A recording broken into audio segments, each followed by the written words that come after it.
ka-umami! Soybean naman yung ating kakainin for today for merienda dahil alas 3 na po ng hapon.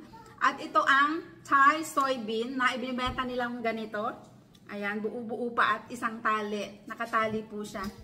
Ang isang tali ay, itong tatlong tali ay 50 baht.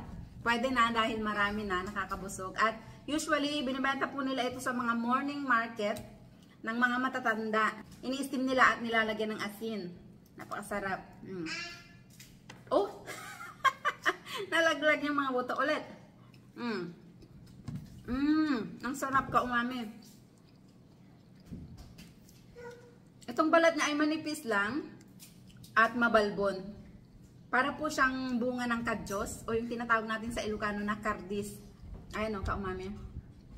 At parang buto ng sitaw yung buto niya. Steam soybean. So dito po sa Thailand, ang isa sa pinaka malaking producer ng soybean sa buong mundo. Isa sa buong mundo. Ayan. Kaya marami pong ganito dito, soybean. At kaya mura ang mga soybean product dito, mga soya milk. At marami silang ibinabenta na mga soya milk. Yung mainit-init pa sa palengke, kinakain nila with bread. Ang sarap. You want some? Yeah. May sumisilip na kami. Okay, get some. At iba po ito sa edamame ng Japan. Yun po yung natikman ko na rin na mas malalaki. Ang balat po niya ay hindi malambot, unlike this. At ang seed niya ay kulay green na mas malalaki, na mas malalapan. Ito po ay ganyan, parang sitaw.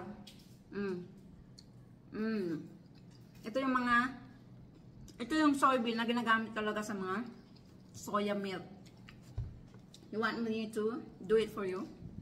No. Amen? So what do you call this in Thai? Edamame in Thai.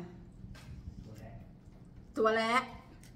Ang tawag nila ay tuale. Tua is bean. Le is this kind of bean. Ayan. Tole, sumasagot sa likod. Kapag tuwa ay mani, ito naman ay tuwale. Tole. Sarap. Nakakabusog po siya. Malinamnam. Parang mani din, pero iba yung flavor niya. Ano anak? Naglaglagan na yung binalatan ng anak ko. Ayan.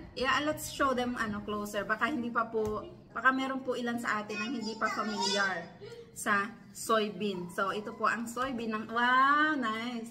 Ito po ang soybean ng Thailand. Yung bunga po niya, ayan, mabalbon siya. Sa mga kaumami na Ilocano, baka alam niyo po yung tinatawag na sabawil. Ayan, yung ate ko kasi, tinawag niya itong sabawil daw. Kasi mukhang bunga ng sabawil. Hindi ko na nga maalala kung ano yung sabawil. Ayan. Pero hindi po ito sabawil. Malalaki po yun.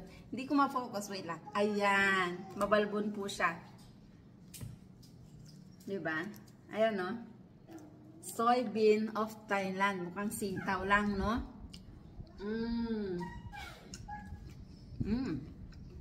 At mura po siya kung ikukumpara natin sa edamame ng Japan.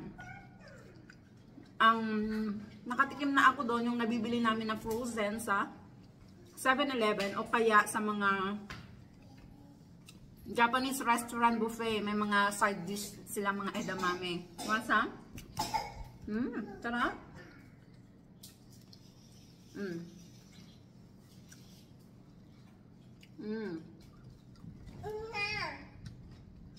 Masarap yung kanilang kaming panggulo.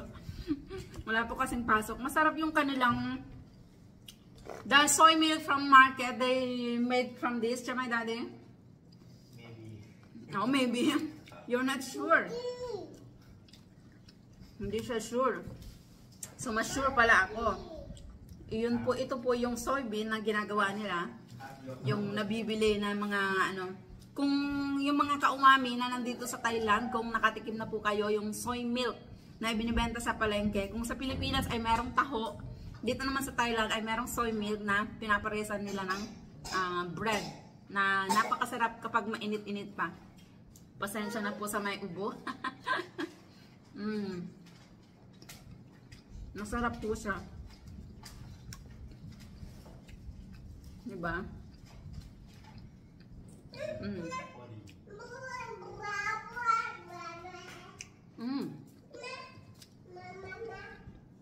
I think ay puno nito ay parang munggo or balatong. I think parang ganun yung puno po niya. Hindi siya tumataas like sitaw. Ang dami, oh. Kanina pa kumakain ng asawa ko. Hindi maubos-ubos. Malinamnam po siya, mga kaumami. And nutritious po ito. Diba? Kaya gustong-gusto natin uminom ng mga soy milk or mga soya product dahil nutritious. And lalagay sa mga hindi pa familiar, lalagay ko na lang po sa comment below kung ano naman yung mga nutrition na nakukuha natin sa edamame or soybean ng Thailand. Parang sarap kainin nito habang nagchichismisan. Kasi mayroon din po siyang maalat-alat. Nilagyan nila ng asin nung ini-steam. Kaya parang hinahabol mo din yung alat-alat niya bukod sa linamnam. You want more, Ate Ren? Ayan o, yung mga pinagbalatan po nila, hindi nila binaklas. Kaya nakakakuha tayo ng walang laman. You want to do it for me? No. So, hindi na po pala kailangan buksan. Just pisil like that. Like this? Yeah. Pipisilin sila pala. I'm doing it wrong. Pipisilin lang po pala, mga kaumami. Galing ah. Thank you. Sarap.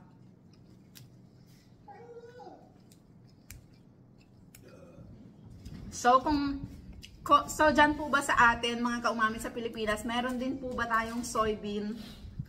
Kasi hindi pa ako nakatikim ng ganito nung nandyan pa ako sa Pilipinas. Yung mga soy milk lang na nasa bote. Ayan. So, hanggang dito na lang, mga kaumami.